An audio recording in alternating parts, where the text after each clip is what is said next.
आप देख रहे हैं एनटीवी अमेरिका। टाइटल 42 खत्म होने के बावजूद बॉर्डर अभी बंद हैं। इमिग्रेशन सेंटर पर माइग्रेंट्स की भीड़ लगातार जुट रही है।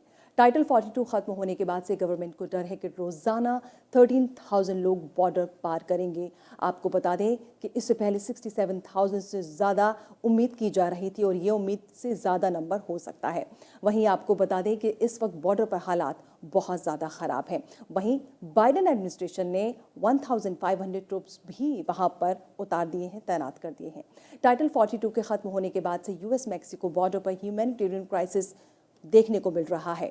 टाइटल 42 खत्म होने के बाद बॉर्डर पर हालात लगातार चैलेंजिंग होते जा रहे हैं। यूएस मैक्सिको बॉर्डर पर इस वक्त एक तरह से ह्यूमैनिटेरियन क्राइसिस जैसे हालात हैं। वहीं दूसरी तरफ 5,000 डिटेंशन बेड्स को जोड़ दिया गया है। टाइटल 42 खत्म होते ही अब टाइटल 8 इफेक्टिव हो चुका है और टाइटल 8 के अंडर माइग्रेंट्स को वापस भेजना एक लेंथी प्रोसेस होगा। इसकी वजह से बॉर्डर पर माइग्रेंट्स का ग्राफ लगातार बढ़ता जा रहा है। इतने लार्ज नंबर्स में माइग्रेंट्स को रोकना और उन्हें ट्रेस करना और मैनेज करने के लिए बॉर्डर अथॉरिटीज़ के पास सफिशिएंट मैन पावर भी नहीं है और अब ये और भी ज़्यादा मुश्किल होता जा रहा है क्योंकि टाइटल 42 के ख़त्म होने के ठीक पहले फेडरल जज का एक डिसीजन भी आ गया जिसमें कोर्ट नोटिस के बॉर्डर पेट्रोल को माइग्रेंट्स को रिलीज़ करने पर दरअसल रोक लगा दी गई है। ऐसे में अब माइग्रेंट्स को डिटेंशन में रखने के लिए जगह भी नहीं बची है। सिर्फ वेडनेसडे यानी 2 दिन पहले तक की ही बात करें तो बॉर्डर पेट्रोल कस्टडी में 28,000 से ज़्यादा माइग्रेंट्स थे जो कि अब बढ़कर और भी ज़्यादा हो गए हैं। उधर एल पासो की बात करें तो 150 माइग्रेंट्स को शेल्टर प्रोवाइड यहाँ पर करवाया जा रहा है। इमिग्रेशन और कस्टम एनफोर्समेंट के मुताबिक जल्द ही 5,000 डिटेंशन बेड्स को भी जोड़ दिया जाएगा, लगाया जाएगा। जबकि यूएस गवर्नमेंट जल्द से जल्द न्यू रीजनल प्रोसेसिंग सेंटर्स के सेटअप पर भी यहाँ पर काम कर रहा है। और वहीं यूएस बॉर्डर पेट्रोल चीफ ने इस मामले में क्या कुछ कहा है, आइए देखते हैं। We have family units, we have single adults, we're prioritizing those most vulnerable populations. We're doing this as quickly and as efficiently and as safely as we possibly can. New law के बावजूद भी border officials और migrants दोनों मुश्किलों को face कर रहे हैं। जी हाँ, यूएस में 3 साल पुराना टाइटल 42 रूल खत्म हो गया है, लेकिन इसके साथ ही अब माइग्रेंट्स को बॉर्डर पर न्यू चैलेंजेस फेस करने पड़ रहे हैं। बाइडेन एडमिनिस्ट्रेशन ने सेट ऑफ स्ट्रिक्ट रूल्स बनाए हैं जिससे एडमिनिस्ट्रेशन को उम्मीद है कि अब यूएस मैक्सिको बॉर्डर स्टेबल होगा और माइग्रेंट्स के लिए इलीगल यूएस में एंट्री मुश्किल हो जाएगी। हालांकि फिलहाल ऐसा होता नजर नहीं आ रहा क्योंकि माइग्रेंट्स लगातार बॉर्डर की ओर बढ़ रहे हैं। कोई जान को जोखिम में डालकर रियो ग्रैंड रिवर को क्रॉस कर रहा है, तो कोई ब्रिज क्रॉस कर एंट्री करने की कोशिश कर रहा है, तो कोई कूदने की भी कोशिश कर रहा है फेंस को। डिटेंशन सेंटर अपनी कैपेसिटी से ओवर क्राउडेड हो चुके हैं, तो बॉर्डर पर फूड और शेल्टर जैसी तमाम ह्यूमैनिटेरियन क्राइसिस को फेस करना पड़ रहा है माइग्रेंट्स को।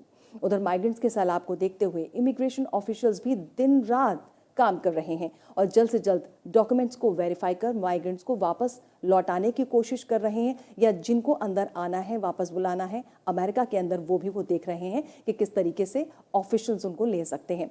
आपको बता दें कि अगर हम कल की ही बात करें तो 400 माइग्रेंट्स को ग्वाटेमाला लौटा दिया गया था। कई ऐसे नंबर्स हैं माइग्रेंट्स के जिनके पास डॉक्यूमेंट्स नहीं हैं और उनको लौटाया जा रहा है। और वहीं दूसरी तरफ एल पासो मेयर भी जो कि इस पूरे मामले पर करीब से नज़र बनाए हुए हैं, उनका लगातार कहना है कि जो उनका बॉर्डर है और जिस तरह से माइग्रेंट्स वहां पर पहुंच रहे हैं, हालात बहुत ज़्यादा ख़राब हैं। We've been working for this probably for the last month. We declared a state of emergency back on May 1st to be able to open temporary sheltering. We had a school that had been closed down, and we've been able to open that and then prepared. We have a second school that's prepared and ready to go, and then our civic center. And we actually have a great working relationship with the federal government, with CBP, Customs, ICE, and the county and the city. So we were able to work and be prepared for yesterday. And I'm really, really pleased of the way everyone came together and were able to do what we didn't get the huge rush yesterday because we'd been leading up to it. They come to the United States, and once they get processed, they're going to be processed, then they're free to go just like anyone else. And where the destination they pick, that's where they'll be going. A lot of them have their own funding, and some will be, will assist with. It's really important to know that we will continue to decompress and help them go to their next destination. और वहीं title 42 के खत्म होने के बाद भी legal dispute खत्म होता नजर नहीं आ रहा। यूएस में टाइटल 42 के एग्जिट और टाइटल 8 की एंट्री के साथ ही न्यू लीगल डिस्प्यूट शुरू हो चुके हैं। फ्लोरिडा के फेडरल जज ने बिना नोटिस माइग्रेंट्स को रिलीज करने पर अब रोक लगा दी है, ब्रेक लगा दिया है। दरअसल टाइटल 42 खत्म होने के बाद बाइडेन एडमिनिस्ट्रेशन ने बॉर्डर पर माइग्रेंट्स को कंट्रोल करने के लिए जो रूल्स इम्पोज किए हैं उस पर फ्लोरिडा में एक फेडरल जज ने रोक लगा दी है, जिसके बाद होमलैंड सिक्योरिटी सेक्रेटरी अलेजेंड्रो मायोर्कास ने जज के इस फैसले को क्रिटिसाइज किया है, साथ ही इसे हार्मफुल डिसीजन बताया है। दरअसल जज ने कोर्ट में अपीयरिंग के लिए नोटिस दिए बिना किसी भी माइग्रेंट्स को रिलीज करने पर रोक लगाई है। इधर centre for gender and refugee studies की लिजिटेशन चीफ मलीसा ने कहा कि जो लोग एक्सप्लॉयटेशन की वजह से अपनी कंट्री से भाग रहे हैं उन्हें लीगली तौर पर असाइलम का राइट है, बेशक वो किसी भी रास्ते से बॉर्डर पहुंच रहे हों। और वहीं दूसरी तरफ अलेजेंड्रो मायोर्कास जो कि होमलैंड सिक्योरिटी सेक्रेटरी हैं, उन्होंने कहा है कि जो भी कुछ हो रहा है वो बहुत ज़्यादा हार्मफुल है।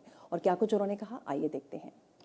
It's a very harmful ruling, and the Department of Justice is considering our options. You know, the practice that the court has prevented us from using is a practice that prior administrations have used to relieve overcrowding. What we do is we process, screen, and vet individuals, and if we do not hold them, we release them so that they can go into immigration enforcement proceedings, make whatever claim for relief they might, and if they don't succeed, be removed. US Mexico border पर migrants के बढ़ते graph के बीच eagle पास पर भी security काफ़ी tight कर दी गई है। मौके पर आर्मर्ड व्हीकल्स भी डिप्लॉय किए गए हैं। माइग्रेंट्स के मूवमेंट पर बड़ी पैनी नज़र रखी जा रही है। जी हाँ, यूएस मैक्सिको बॉर्डर पर माइग्रेंट्स के बढ़ते सैलाब के बीच अब उन पॉइंट्स पर सिक्योरिटी बढ़ाई जा रही है जहां से माइग्रेंट्स की एंट्री हो रही है या जहां पर माइग्रेंट्स लगातार पहुंच रहे हैं। इसी कड़ी में टेक्सास मैक्सिको बॉर्डर पर सिचुएटेड ईगल पास भी सिक्योरिटी फोर्सेस की नज़र में है। जी हाँ, वहाँ पर सिक्योरिटी फोर्सेस डिप्लॉय कर दी गई हैं। ईगल पास के ब्रिज पर जहाँ व्हीकल चेक किए जा रहे हैं, वहीं रिवर के पास भी सिक्योरिटी ऑफिसर्स तैनात किए हैं, क्योंकि रिवर से लोग आने की कोशिश करते हैं, माइग्रेंट्स आने की कोशिश करते हैं। साथ ही आपको बता दें वहाँ पर व्हीकल्स भी तैनात किए गए हैं, लगाए गए हैं। आपको बता दें यहाँ ऑफिशियल्स पूरी तरीके से मुस्तैद नज़र आ रहे हैं। वहीं टाइटल 42 के ख़त्म होने के बाद इन दिनों अलग अलग रास्तों से बड़ी संख्या में माइग्रेंट्स यूएस में एंट्री करने की कोशिश कर रहे हैं और इसी के मद्देनज़र ऑफिशियल्स भी पूरी तरीके से अलर्ट हैं।